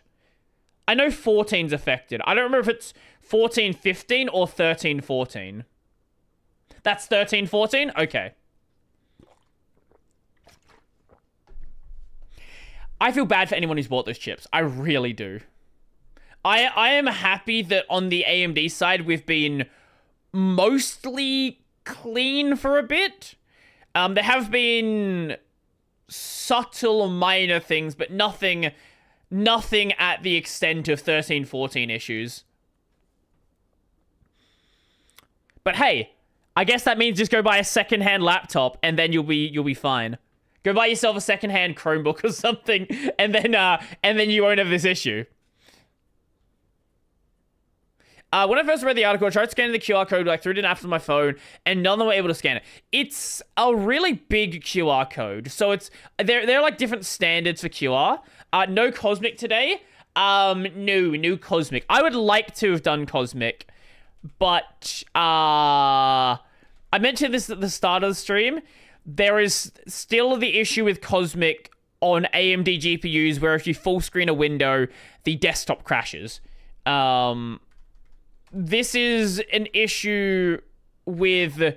It's some render issue with, like, GPU layers or something. I don't know the full context of it, but every time you full screen a window on Cosmic right now on an AMD GPU, your desktop will just crash, which means it's not exactly a pleasant experience to use, and I know I'm going to accidentally full screen. Overlay planes, yes, that's the word. Thank you. I believe they shifted around, like, in the GPU driver, the number of overlay planes, or was it they added something else? I think it might have added something to the overlay planes, and then you're seeing Cosmic, which heavily uses them, go over the limit. I think was the context. I would need to properly reread it. KDE and Cosmic are the only ones using overlay planes. Yeah, KDE hasn't had this problem, though, so KDE must be using them differently. Overlay planes, exactly. Yeah, I haven't heard of any crash related to KDE, and I haven't had a crash doing anything on my system for, like, the past couple of months, so I don't entirely know, unless it was caught and then dealt with on the KDE side. KDE uses them differently, but also supports GPU resets. I see. Okay, that makes sense. I'm probably gonna end the stream in like 10 or so minutes. So when the driver crashes, it handles it. Okay. That actually makes a lot of sense. I know there is a draft workaround for the problem on Cosmic. I don't remember what the draft solution was. Actually, the draft might have been GPU resets. I don't know. This is why GNOME Shell is extremely crashy on kernel 6.10 plus. Arkan mentioned. Who mentioned Arkan?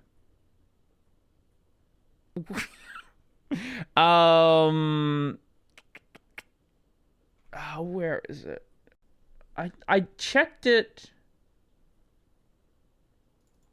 Is this it? Or is this a different problem? Okay, here is the draft that Draculix was working on to fix the problem. Or is this a different problem? Wait, no, this actually...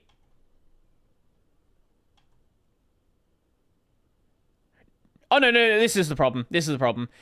But there's actually... I think there's, like, multiple issues here. That are...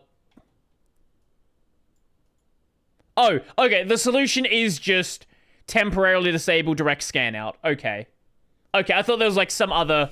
I thought there was some other solution they had for it. which I think you can do on your side anyway with environment variable.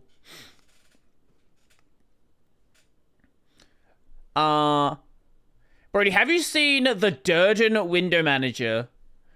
No? No, I haven't.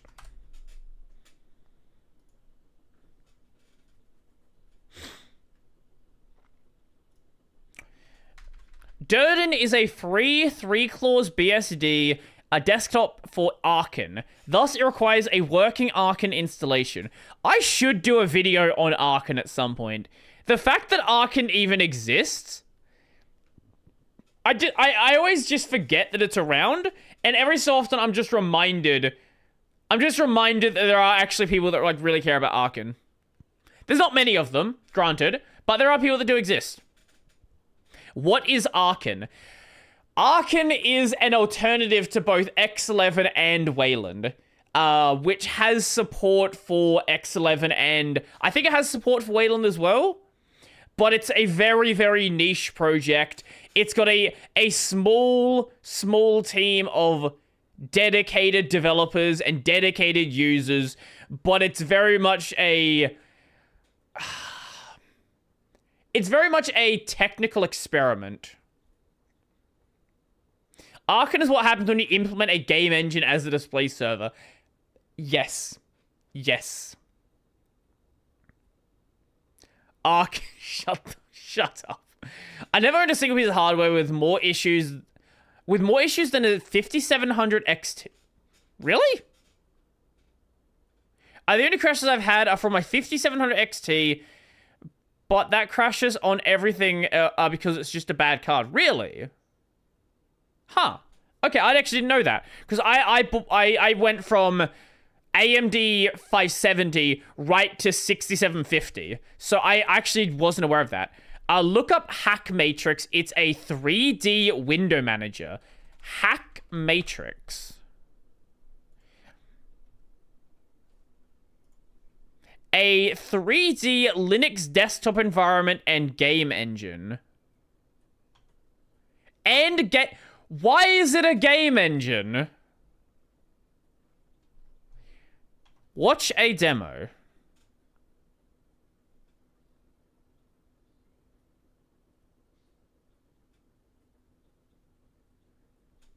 What an odd concept this is.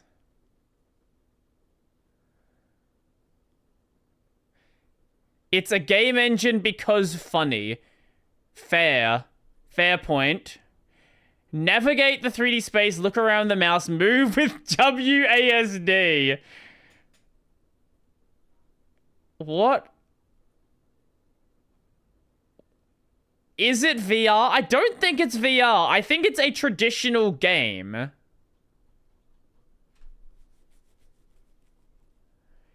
What a weird idea. I don't hate this. Do you know what? This is what I really love about Linux. The fact that you can do this. Right? That you can do this.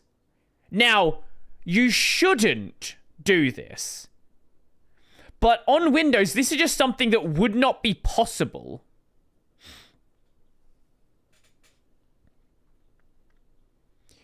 Archon has funding. They do, but it's not much, if I recall. I know Archon is like it's a fairly niche project. It is possible on Windows. Is it?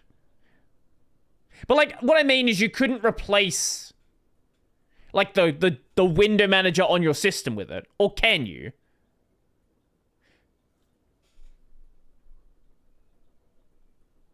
I know about Nyarch. What in the world is that?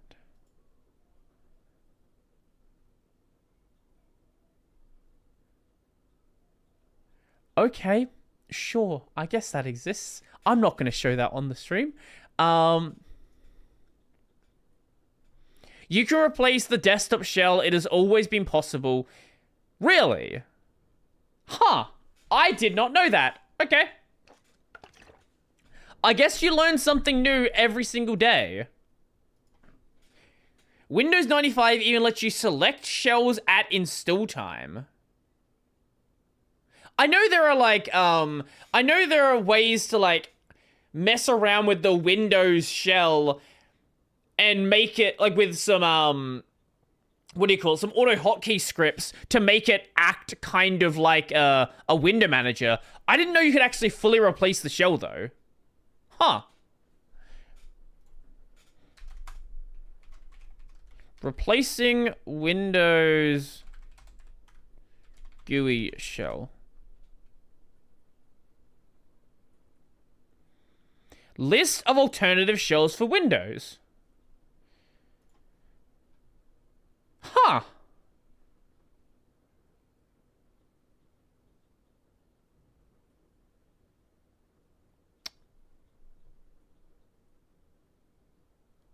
Okay.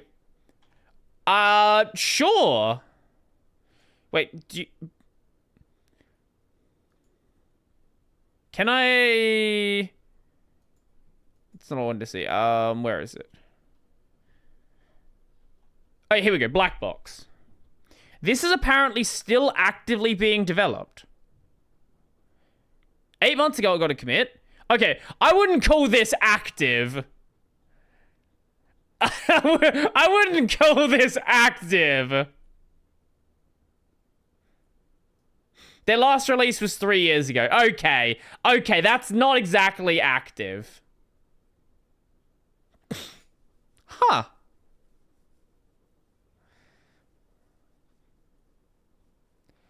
It was the Packard Bell Navigator. Packard Bell Navigator.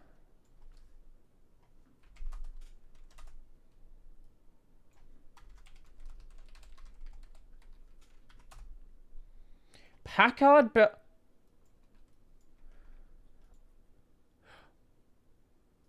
I think I've seen this before.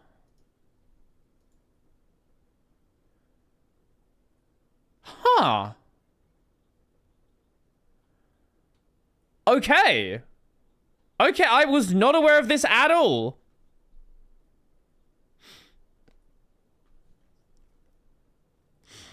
A 3D version named Packard Bell 3D Nav... Oh, God. Okay, that's really cool. I genuinely was not aware of that. The window manager has been replaceable since Windows Vista, but it's very annoying. It's certainly not something I ever hear people talking about doing. Best alternative Windows shells. Are there any good Windows shell replacement for Windows 10 and 11 that are still being developed? Cairo shell. What the hell? How have I not known that you could do this? Hooks for use-based window manager were added specifically to support DWM, but the APIs are not documented as far as I know. Huh. Also, DWM, not the other DWM, not the Linux DWM, for anyone who's curious. This honestly doesn't look very good. Well, look, do you think there's a lot of interest on the Windows side in developing custom shells? Like, on the Linux side, you need desktop developers to make a desktop, otherwise you don't have a desktop. Whereas on Windows, there is just a desktop there. So a lot of people, like, most people don't even need to care that this exists. And I didn't know it existed until just now. Bump top. A 3D physics desktop.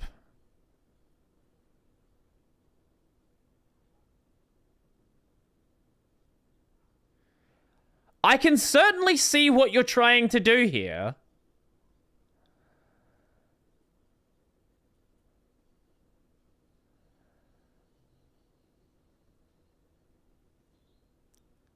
It's trying to make it like an actual desktop. Huh.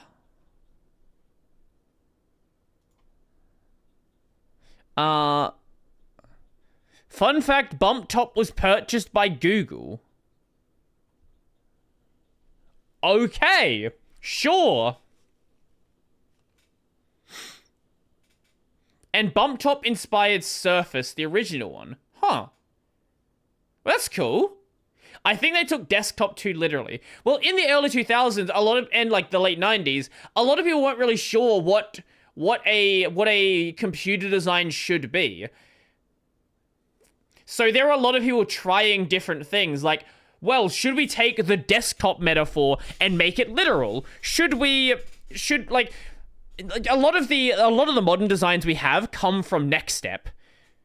Next Step is the thing that Steve Jobs was involved in making after they kicked him out of Apple, and he went and made Next and the Next Step thing and all that. Then eventually they got purchased by Apple because they realized they needed Steve Jobs. But a lot of the design concepts that came from that also influence Windows as well. But before we had this like consistent design that we have now, a lot of people were just doing things. I guess that's what Windows, that's kind of what Windows 8 was, right? Like, Windows 8 was kind of just, it's doing its own thing. It had that, like, weird, it had the Metro interface with all the square buttons. What was the last version of Windows you used regularly? 10. I used 10 during university. If I remember correctly, Kconfig used to have a Windows registry backend for Windows 2. Okay. I know that there was... Yeah, you mentioned it there. So for anyone who doesn't know, back in the early days of... Or not, I guess, super early days, but the earlier days of KDE... There, like, you could run, like, the KDE suite on, like, Windows. And, like, run KDE on Windows. But it's been... I think 4 was when they decided to drop it.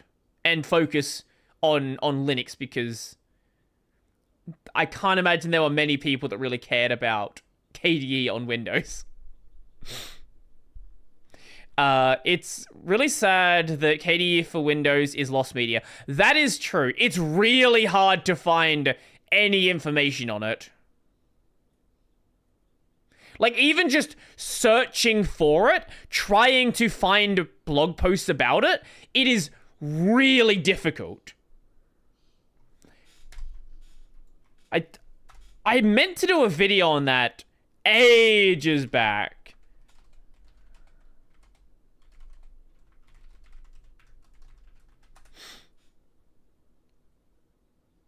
Yeah, no, I know that we have the installer, but, like, that's what I mean, like, no, like, there's no information on it, there's no files on it, someone might have a copy somewhere, but it doesn't appear to be on the internet.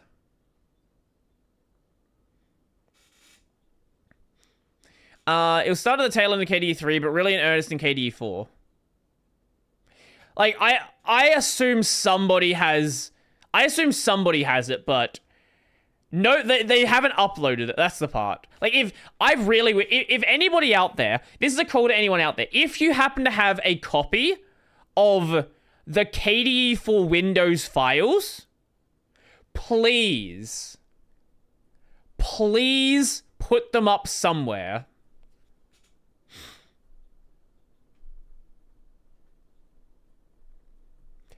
I don't... It's unclear, like...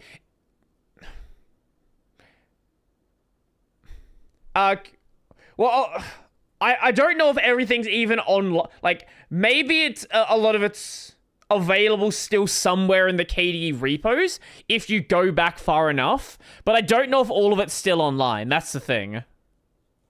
And the mirrors that were available, they're dead. There's no archives of them. So it's really hard to actually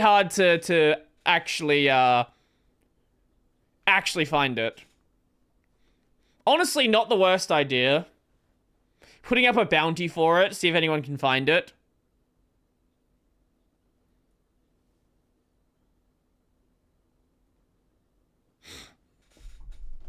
I better check what files I have and where I found them. Brodie OS when? Here's the thing, right? I've talked about how most Linux distros don't need to exist. Brodie OS doesn't need to exist. Like, a lot of distros, frankly, are not offering anything. If, like, Arch does something special, Gentoo does something special, Fedora does something special, Debian does something special, Ubuntu is, like, a different approach to Debian, but when it's like, hey, this is Arch Linux with a skin, or this is Fedora with a desktop they already ship. It's like, this is Fedora KDE, but it's Fedora KDE with a different theme installed.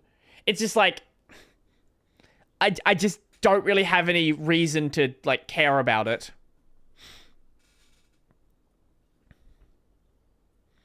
I'm not gonna lie, I'm kind of mad about Past Me in that respect too. I installed KDE 4 for Windows back then. Okay, so I knew of the blog post, and I knew of people using it. I know there's a blog post about it as well. I wasn't aware of anyone who actually used it. Ren as a desktop shell too. I would love to be able to mess around with KDE for Windows. That would be awesome. Honestly, I might have to put the bounty out there myself. Just because it would be cool.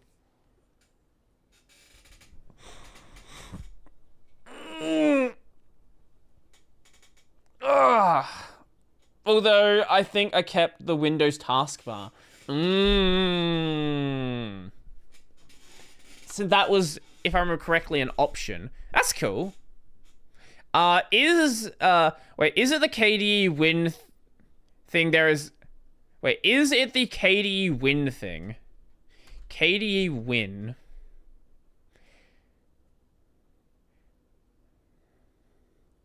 No, not at all that. So what this was... This was...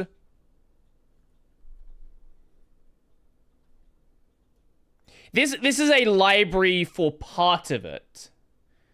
This is relevant, I believe, but this is not the full story. So you could... Basically, you could take what you run, like, the KDE that... Well, I guess not the KDE I have here, because this is KDE 6. But you could take the KDE you run on Linux, and then run that on... Just run that on Windows. Gotta go see you later. I'm probably gonna head out a bit as well. Will Windows ever die? Maybe. I don't know. Google probably has the best chance of killing it if they don't screw up with Chrome OS and break it when they turn into Android. Well, I reckon we're gonna end it off there, actually. I just want to do a bit of a short stream. I've been, like, lazy with streaming, and I wanted to stream more on this channel. Next time I stream on this channel, it's probably going to be some actual content, rather than just sitting here, like, chatting, doing nothing. But, I don't know, it might be that as well. We'll see. I would like to do another Chrome OS, another Cosmic one. I've got some other ideas that I want to mess around with as well. But chat streams are fun? Yeah, they are fun. They are certainly fun as well. Show us your knees one last time. Okay, here you go. Knee. Knee. There's one knee. There's the other knee. Are you happy now? Chromebook stream ever. When I eventually decide to mess around with the Chromebook, I will be streaming it. Yes. Pervs. True. Google is being ordered to break up after all. Yes, that is a thing as well. Thanks for the knee stream. the knee vid. Please make me a if there is a knee fetish website, please feel free to make me a profile there.